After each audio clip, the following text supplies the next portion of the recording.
सच्चिदानंद रूपाय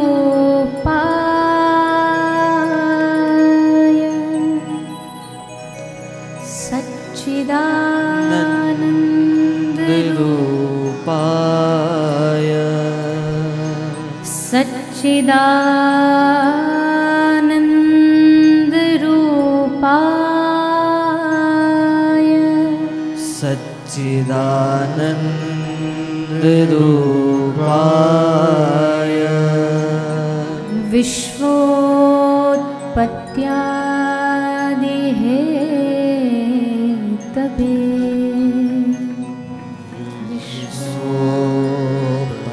विश्वोत्पत्त्यादि Hathaway विश्वोत्पत्त्यादि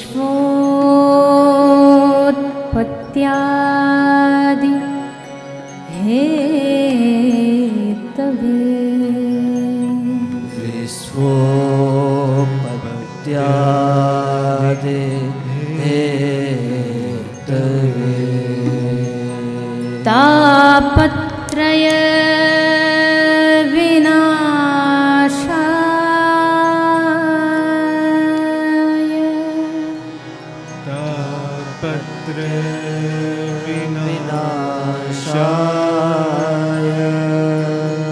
तापत्रय विनाशाय तापत्रय विनाशाय श्री कृष्णाय वयं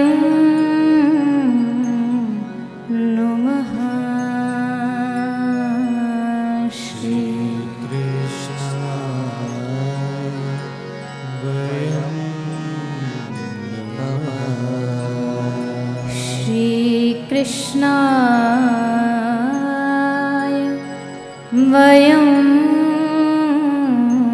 नमः श्री कृष्णाय वयं नमः सच्चिदानंद रूपाय विश्वोत्पत्त्यादि हेतवे तापत्रय विनाशाय श्री कृष्णाय वयं नमः।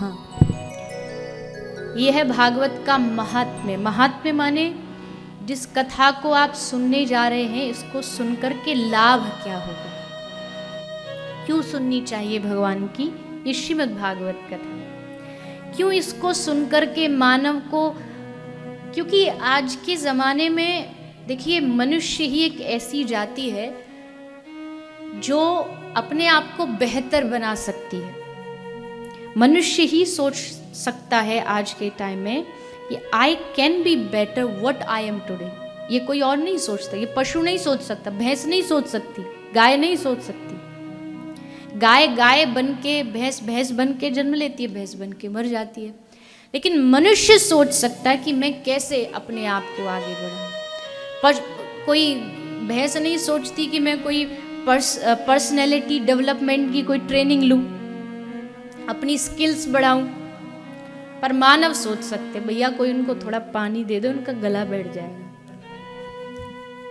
गर्मी में बेकार में बाहर एसी वेसी लगाओ, कुछ आराम से चाय पानी पिलाओ, थोड़ा गले को ठंडक मिलेगी।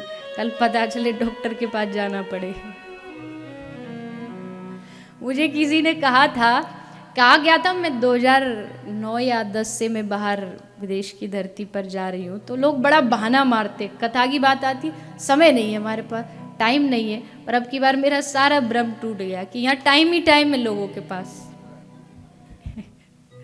कि आराम से बस बैठो। और खैर एक मनुष्य ही है जो सोच सकता है कि वो अपनी स्किल्स बढ़ाए, वो अपनी पर्सनैलिटी को और डेवलप करे। वो मनुष्य ये नहीं सोच सकता कि मुझे सब कुछ आता है, उसे कुछ और सीखना है, उसे कुछ और जानना है। और यही मनुष्य को मनुष्य बनाता है, और जाने और सुने। और यही श्रीमद् भागवत का महात्म्य है। महात्म्य स्पष्ट लिखा है, सच्चिदानंद रूपाय विश्वोत्पत्त्यादि हेतवे। ये श्री कृष्ण का परिचय है, इंट्रोडक्शन है। कौन है कृष्ण? सच्चिदानंद रूपाय, जो सत्य स्वरूप हो। और सत्य क्या होता है? जो पहले भी था, जो आज भी है और जो आगे भी रहेगा, उसी का नाम सत्य है। कृष्ण सत्य है, कृष्ण चिद है। चिद माने अवेयरनेस, अपने स्वरूप को समझना। और तीसरा है आनंद।